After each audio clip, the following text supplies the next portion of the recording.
Humanity's greatest flaw. Example 3. The Council of Niciea.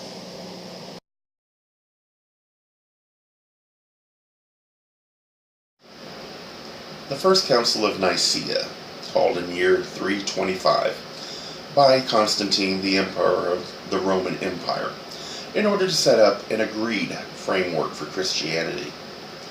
He had decided to embrace the Christian religion, but as it existed, there was no unified idea because Christ never laid out clear boundaries of a correct way to interpret his teachings. We can argue over why that is, but the fact that he had 12 separate individuals to spread the word, all of equal standing, suggests to me he at least believed in the concept of free will. Problem is, the followers of Christ were devoted.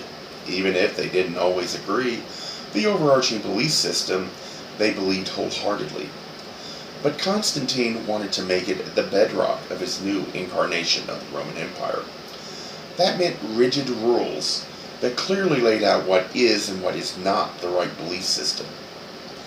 The council was convened in much the same way as the Roman Senate, and while he did not vote, in the end, he made it clear what he felt should be included. Today, Constantine is thought of as the best thing ever to happen to Christianity. To me, it is the worst thing. From that day forward, Christianity left God and Christ, and more resembled the earthly beliefs of an emperor. Although today we have no emperor, the Pope has filled the role. Although he lacks the authority today he once had, many Christians at least look at him as a leader in interpreting God's desires.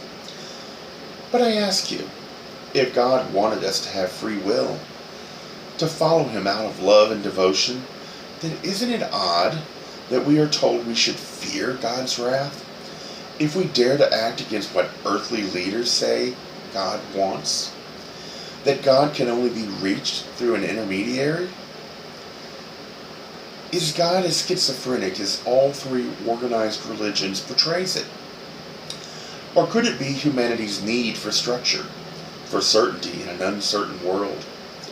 Earthly leaders need to portray themselves as in control of the masses, or they will turn in fear to someone who portrays himself as better able to appear in control. I say appear because it is a fantasy. We live in an uncertain world, but humanity knows we all die. They want to know there is a right path. By definition, that means there is only one path. Anyone that thinks different is an exception. And to many fearful people, if someone believes different yet seems to be doing well on earth, gives rise to doubt in their chosen path. Far better to persecute any that deviate, to make their lives appear worse on earth, so that the illusion of only one path can be maintained.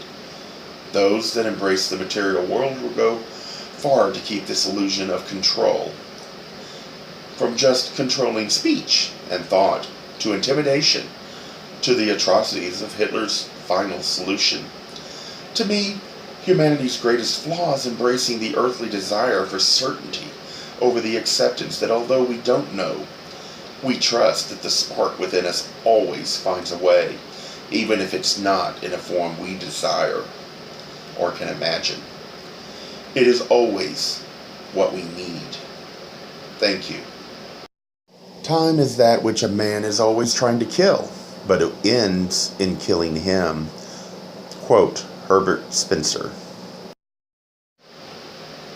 I am not trying to denigrate any belief system or religions that you have out there.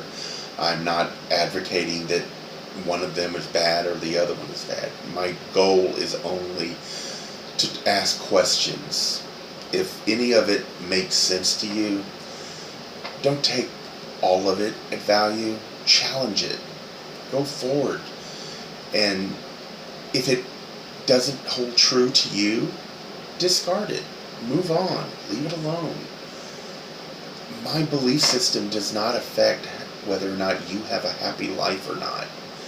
So just live your life. do the best you can and always try to listen to your own inner voice. Thank you. I hope this has value to some. To the rest of you all, the best of luck.